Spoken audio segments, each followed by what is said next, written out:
Hey everyone, it's Marcus and welcome to more chatting in my jungle room. I'm thrilled today because I'm speaking to an Australian music artist who has just brought out a brand new track. It's called Little Blue, and I'm going to find out all about it. But please, first, welcome Maxon. Maxon, hey, how are you? Hi, I'm good. How are you? Good, thank you. Nice to meet you. Are you having a tea or a coffee or a gin and tonic in that? I'm having a tea. Okay, good, good. Save the voice. Save the voice. Yeah. Hey, congrats on the new single, Little Blue, like I said, is out now. It's a beautiful song. Let's first of all talk about that. What was the inspiration behind this awesome song? Hmm.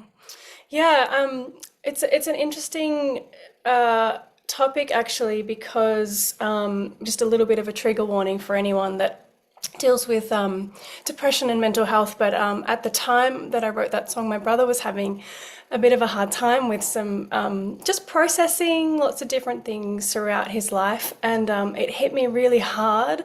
We haven't always had the closest relationship, and we've yeah, that's just due to family stuff, and it was really hard for me to hear it. He's my baby brother. I still see him as this tiny little baby that I watched being born, and my heart just hurt for him. And I sat on the bed one day, and the song just kind of fell out in one go, just telling him, reminding him that we love him and that he's here, that we're here, and yeah, that's pretty much where it came from. I wrote it with my partner. I was sort of writing the chorus, and she kind of came in and was like, "What is this song?" And we just kind of wrote it in one go.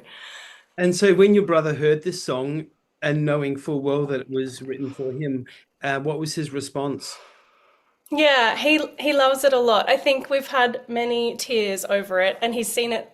He's seen us play it live too. So it's been really special to have him be a part of that process. And I just also want to point out, not due to the song or anything, although I like to take credit, he's doing really, really well, and he's had a baby about a year ago with his partner, and yeah, so it was more just that at that point in time, it was a bit of a struggle, and I just wanted to show him, hey, we're all here, we love you, and it's a nice message for everybody to check in on your friends and your family. I think, you know what, whether we can sing or not, I think everyone should write a song for somebody at some point in their life, right? Let people Yeah, it's let people know what you think of them through song. yeah, I love that. I can help if you want. Let's do Yay. it. I like Let's do that. Hey, so the debut album is coming out on April the 8th, which is not far away, only 7 days. It's called Talking with Strangers. Is there some kind of theme running through this album based on the first song? Mm. It's funny when I pieced the songs together and looked at them from a distance after we've been in the studio. I realized how much of a coming out story that it was for me, that I'd never really shared all of these different parts of myself before, the softness, the queerness, my age being, over 30 and trying to make a music career. And it's just a very raw and honest thing. And that the title comes from the fact that I was estranged from my family when I came out. And it was a big kind of feeling of, I guess, like recognizing that the people that you thought would always be there for you sometimes just can't because of whatever happens in their lives, and also just being open to new energy, new strangers, and having like love come in new ways. So and we're mending bits and pieces with family and whatnot, but it's been a long journey, and so this is kind of a record that really just kind of unpacks all the emotions that I went through during that time. Maxon, was it an easy choice for you? Obviously, writing down the lyrics at various points in time, um, is something you would have just done. But when it came to recording them and actually putting them onto an album, was that a moment where you had to kind of sit back and be like, okay, is this really what I want out there? 100%. It's always also a bit of a battle between like how much just a battle in general, and how much you share about what's gone on in your relationships with other people, and not wanting to point the finger at anybody or do any of those things. And it's really not about that. It's really like from my personal experiences and like it really, the whole message of the record is really love, is really unconditional love for everyone, and we can all have it, and we all deserve it, and that's really kind of where the song ended up shaping in that way, if that makes sense. Oh, My God. words are coming in all different angles today, but I like that though. Let's be chaotic. Um, yeah. Maxon, though, I mean, I've discussed this with other people as well. Don't you find that since the COVID period, obviously COVID was a time, lots and lots of good things came out of COVID, in my opinion. One of them was the ability to talk about how we feel. I feel like a lot of songs these days are a lot more personal. We don't actually disguise ourselves behind pretending there's somebody else's lyrics or whatever. So I find that the lyrics that are getting written these days is this is me. This is exactly what happened to me. This is how I feel. And there it is for you all to take it in. Do you think that as well? Mm. I love this. I love that message. I love this conversation. I love that what it does is just opens up possibilities for other people to share and express. And we kind of do that in our shows a lot where we have people sing along with us and share what the songs are meaning for them and what they're going through in their lives. It opens up more conversation. It's really important. I think you're right. COVID was such a big turning point for us all to go like, oh my goodness, being alone is really hard. And that human connection is really important. We need to keep remembering that at the moment for sure. And I mean, the world has always been a little bit bonkers, let's be honest. But there's also a lot of great things that happen in the world every day as well. We need to focus on that a bit more.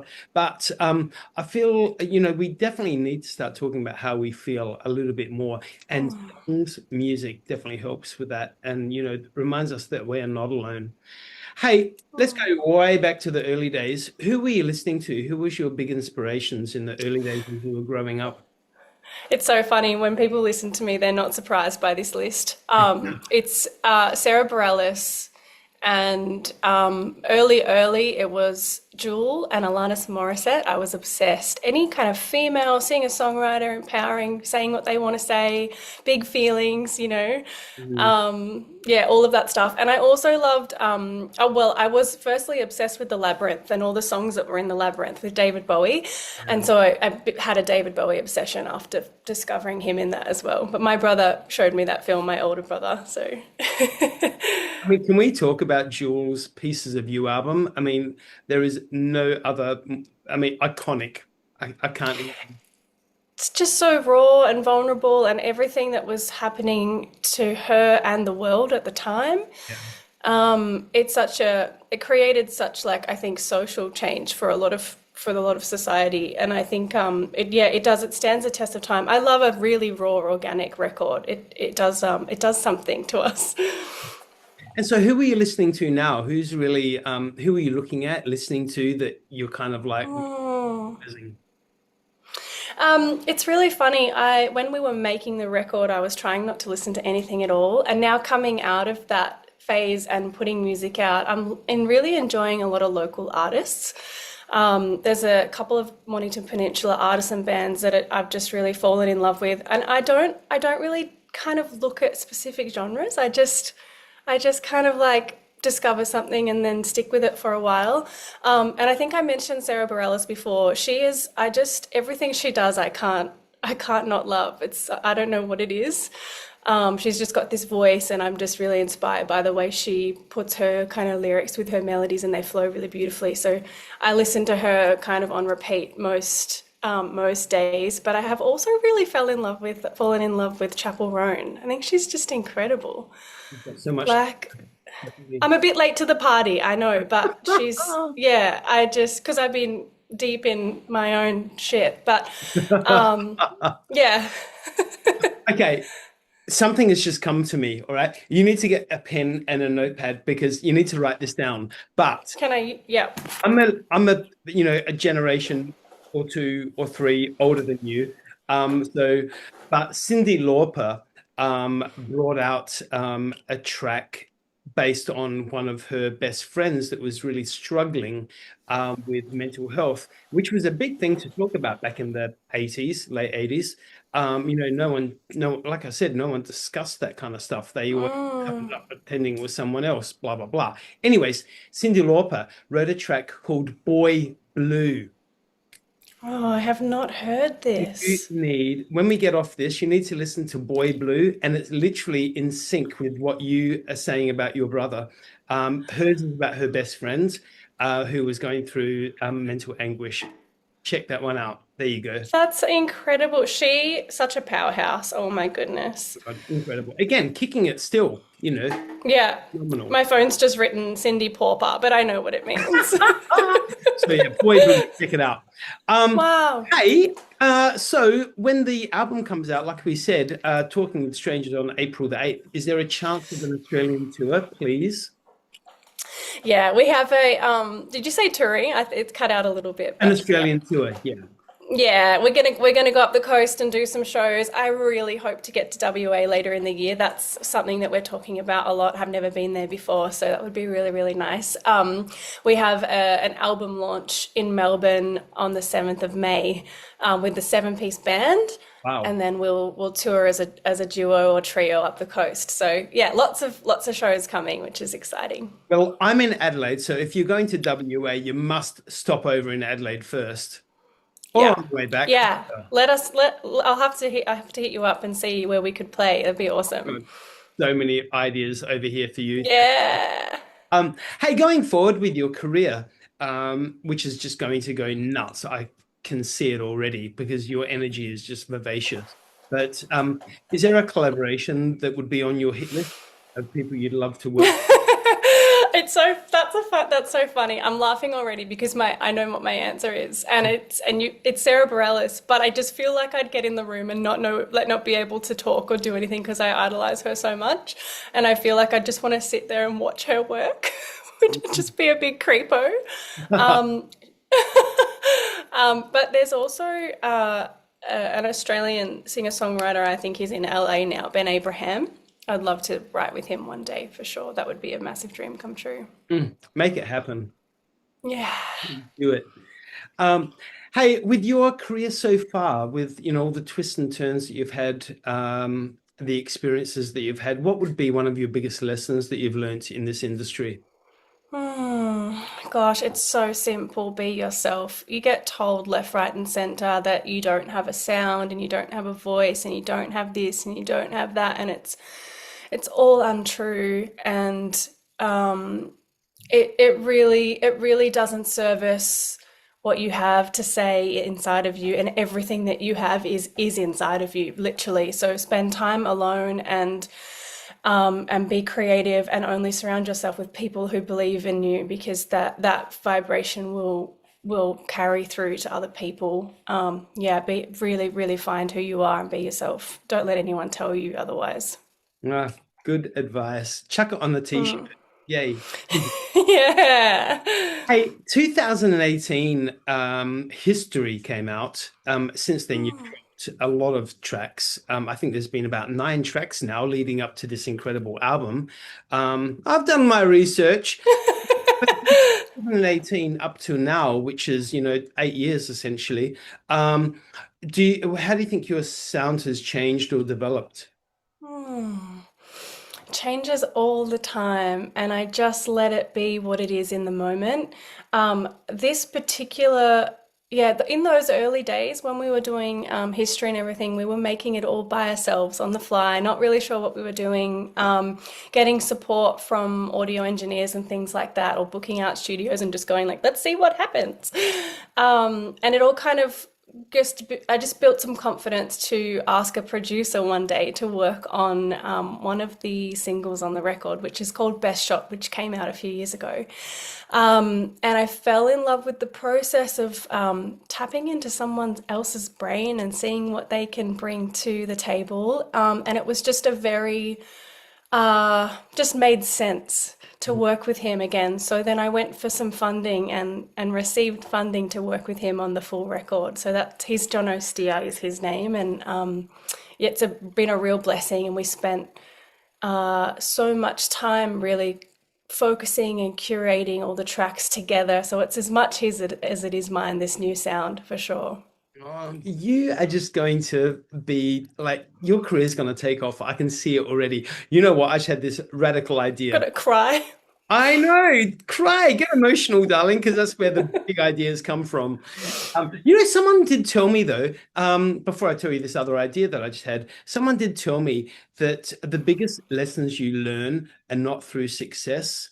Um, they're from striving for success and not always getting there and all that is where we have our big lessons. And the heartache and the pain is, all the, where we get our, growth from, if you like. Mm. Um, but hey, so Feast Festival, I'm not sure if you've heard of it, but it's the LGBTQI plus festival over here in Adelaide, happens in November. You need to come over for our queer festival. That would be incredible. That would be so fun. Did you say feast? Feast Festival. That sounds amazing. I love hearing about, we do want to get involved in more queer events. It's yeah, it's funny. You never feel like you fit in anywhere, but there's everywhere to belong in this world. So Seriously. yeah, it's awesome. The Adelaide scene would love you, and your Oh, music, based on all the music that I've heard so far. You would have a fan base oh, here. Let's make it even oh. bigger. Let's go hang out. That sounds Let's make it exciting. big. Okay, last question for you. Speaking of hanging out. Okay, so let's pretend you come over for a big festival. You do a massive big gig and you got fans, you're autographing and all that kind of stuff. And at the end of it, you're like, oh my God, Marcus, just take me out. Let's get drunk somewhere. We go to a sing karaoke bar. We're drunky pants. We're all dancing and swaying around. You get up on the microphone. What's your go-to karaoke song? Dreams by Fleetwood Mac. Oh my God, that was so easy. It's literally the only cover song I know from start to finish, but I it's also just awesome. Good call. I'm gonna go with let's run with it. I love a bit of Mac. They're amazing. What's yours? Mine could be well, I mean, I can carry a note, but let's say I'm not exceptional. You know what? I actually am a bit partial to George Michael, so a bit of Faith, Yeah. Father Figure, something like that. I could do that. Yeah. Oh, fun. Oh, that's so cool. You can sing. Everybody can do it. You know, you just gotta find it within yourself, right? Um, Maxon, what an absolute pleasure chatting to you. I feel like I've got a brand new friend. Me too. You're awesome. Thanks for having me. Shut up, you are. You're awesome. Like we said, everybody, Little Blue is the name of the track that is out now. Talking with Strangers comes out on April the 8th. And hopefully, there is an Australian tour that happens sooner than later. Oh, Maxim, yeah. I'm sure this is not the last time I'm going to be chatting to you. There's going to be many more, I've got a feeling. And I'll probably hang out with you at the karaoke bar. Oh, that's really exciting. I look forward to it. You're a pleasure. Thanks, and you have a wonderful upcoming Easter weekend. You too. Thanks for having me. Bye.